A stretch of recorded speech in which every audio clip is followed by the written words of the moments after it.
us. Yeah. And so it's fun to watch. And then he's always had incredible barrel accuracy, so very good hitter. I mean, he scored from second today on a ground ball to shortstop. Yeah. I mean, seriously. I mean, I don't know if I've ever really seen anything like that. Yep, and don't want to take anything away from him, but he was stealing on the pitch. Sure. So we got a little bit of a jump, but he was standing up as a player. It was an easy safe.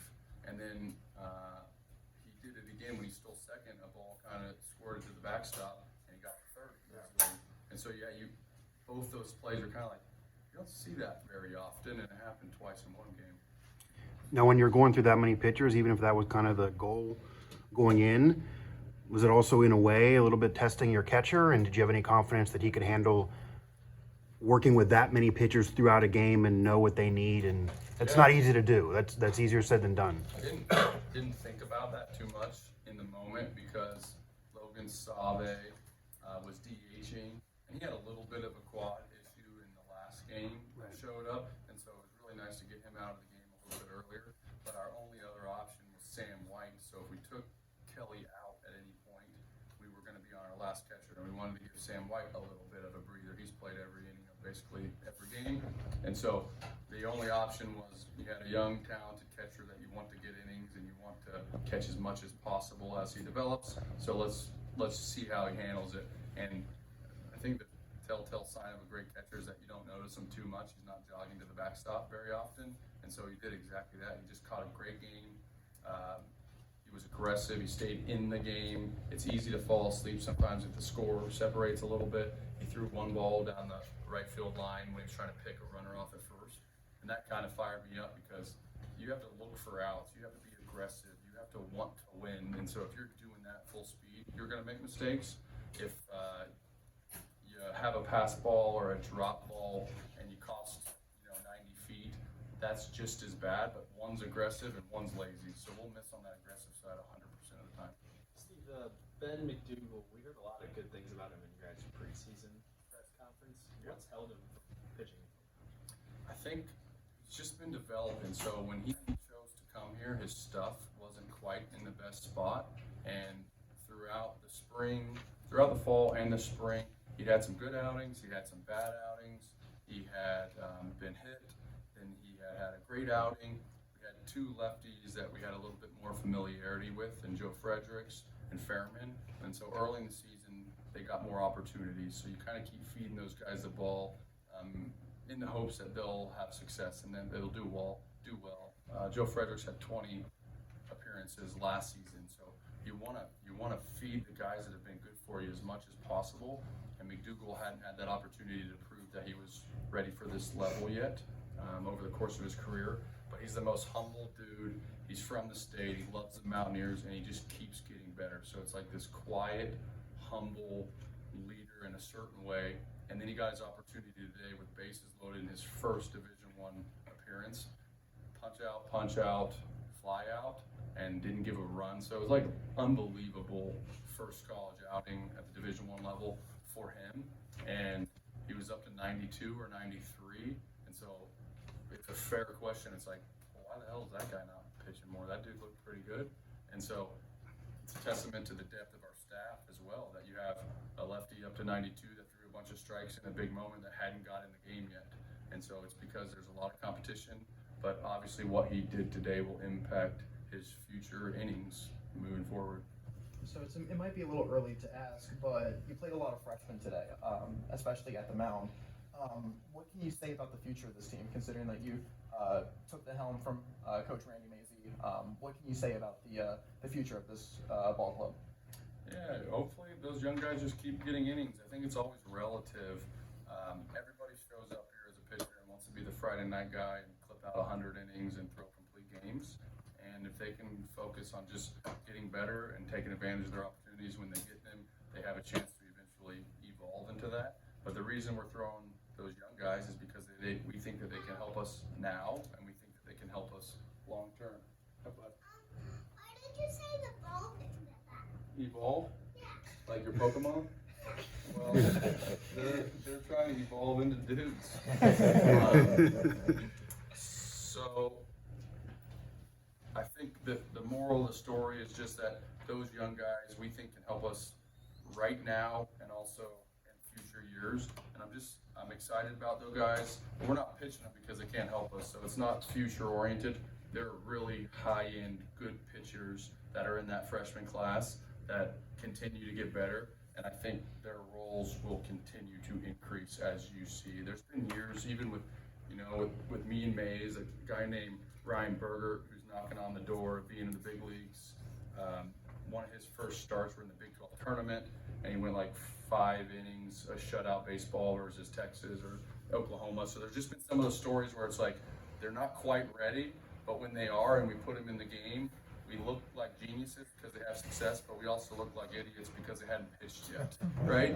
And so you're like really monitoring what's going on in practice and scrimmages. If they don't do it in practice or scrimmages, it's hard to then trust them in the big moment in the games. And so we're getting there with some of those young dudes. They're killing it. Aside from winning, what do you need to see in the matchup against Oklahoma State? How important is that? What are you looking for? Because you're still building for a successful season overall, still kind of early in the season. Yeah, I think you just want the guys to treat every series the same, and we've preached that from the beginning. Whether you're playing Towson on a Tuesday, Oklahoma State on a Friday night, Marshall on a Wednesday, really working to turn the scoreboard off, ignore the rankings, the preseason, the postseason, the individual accolades. If we play clean baseball, we're a really good team.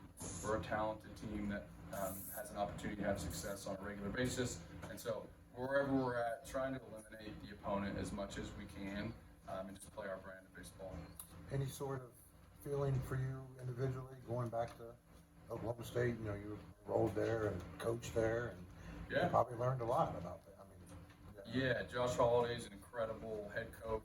I was there originally with Frank Anderson at Oklahoma State, and then that staff moved on, and Coach Holliday kept me on. So I was like the holdover from the previous staff. So he believed in me enough, or I fooled him enough for him to keep me on staff for a little while. And I was a graduate manager. I was painting dugouts and taking out trash and doing pitching charts and running video work and anything I possibly could just to be around the game. So extremely thankful for Coach Holliday. Coach Rob Walton was there, who's an excellent pitching coach, learned a ton. I think probably those emotions are less after a decade, but I remember the first time going back to Stillwater and the first time they rolled in the King Kindred Family Ballpark, and you get excited. You want to compete at your highest level. I remember we had an extremely slow runner in a 0-0 game on a Friday night at home at first base for us, and we hit a double down the left field line, and I sent him home, and he got thrown out by 30 feet at the plate. And I was like, was that because I was so juiced up to try to beat Oklahoma State on a Friday night late in the game? And so some of those emotions are things like those are real human emotions that come out that you just try to make sure that you manage and you don't make poor decisions. So back to the staff, not to be a total Debbie Downer, you guys, there were a lot of free bases. More so I'm looking at the hit batters. I'll appreciate as aggressiveness, like you want to attack them inside. Is that your team philosophy game to game, or is that looking at Towson's lineup, thinking, oh, they might not be able to turn on some of these fastballs, and they just got away from your guys? Yeah, I don't know what the specific pitch calls were when we hit the batters. Coach Oni calls the pitches, but we absolutely will pitch inside. We've done that since the beginning of the fall. We want to command the inner part of the plate. That allows for off-speed pitches to play a lot better out over the plate.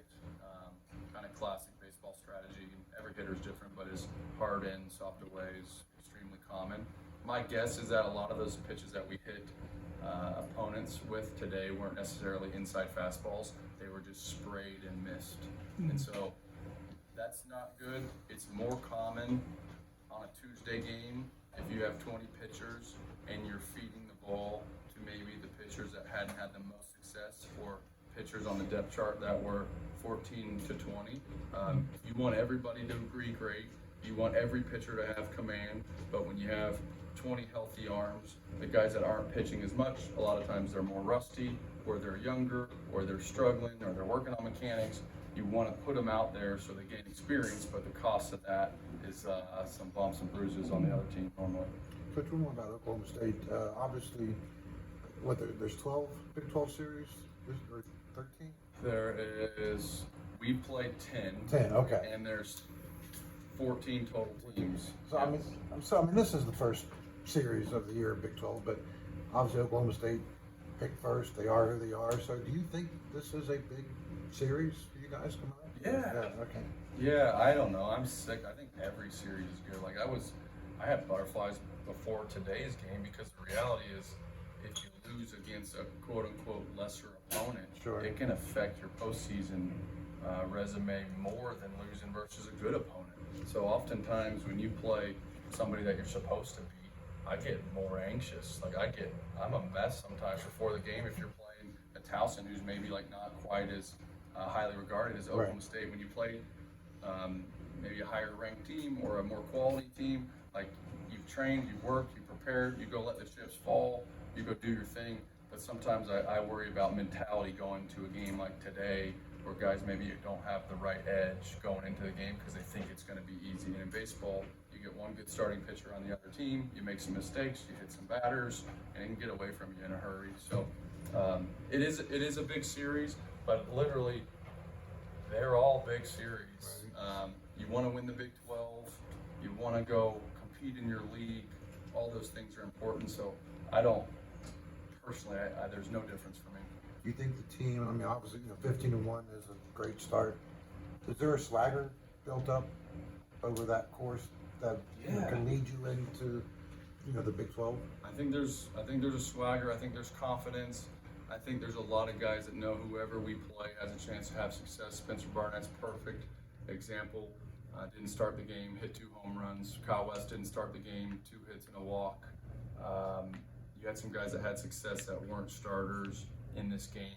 So you want 30 guys rolling into your game saying any 30 player here has a chance to be a big impact. I think if you get to that point, you could be really, really good. Part of that swagger comes from toughness. Brody Kressler breaking his nose, coming back, helping us win a series. Logan Save getting 3 hits after kind of a quad pull. A pitcher going back-to-back days. I think our whole thing is built on toughness to some extent.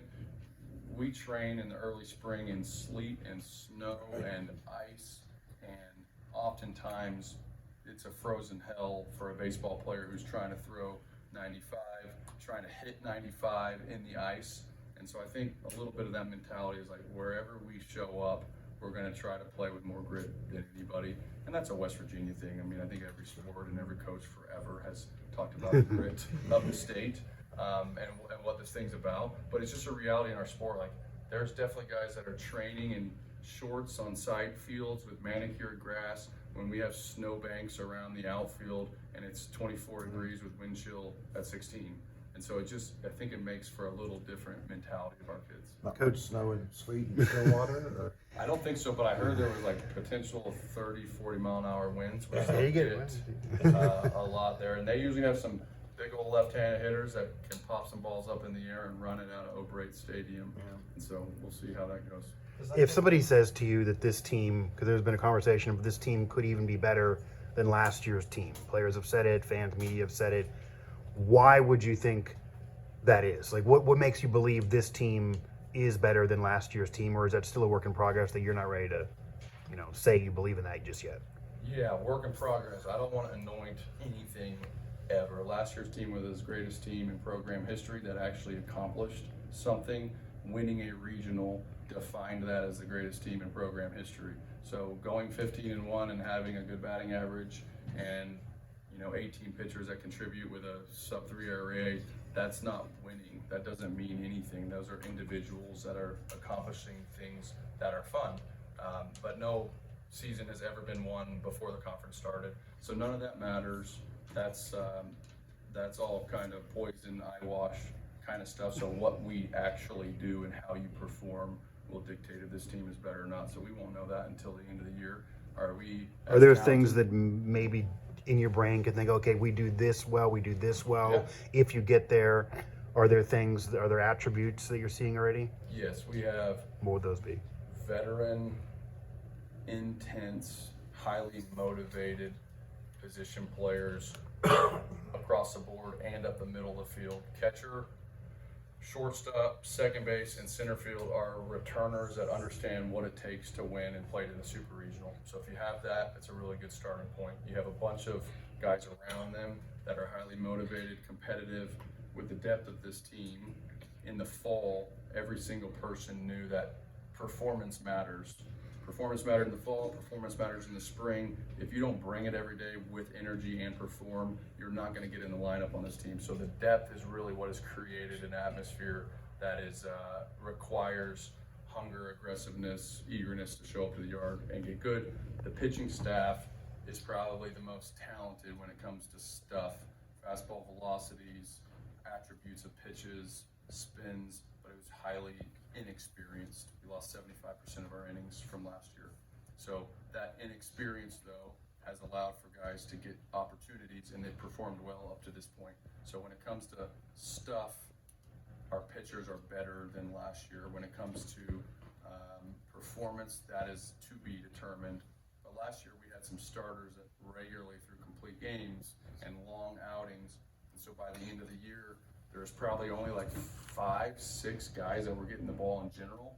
Right now we probably have 14, 16, 17 guys getting the ball. So that would be an indicator that you have a chance of a lot of depth. Tucker Delisle today, true freshman that got his opportunity, was up to 94, threw a clean 1 inning of work with a strikeout and no walks, and he hadn't pitched for us. So that's pretty rare. Like a freshman throwing 94 with no walks and dominated, like that shows you the depth a little bit. So I think for me that's probably the most exciting piece.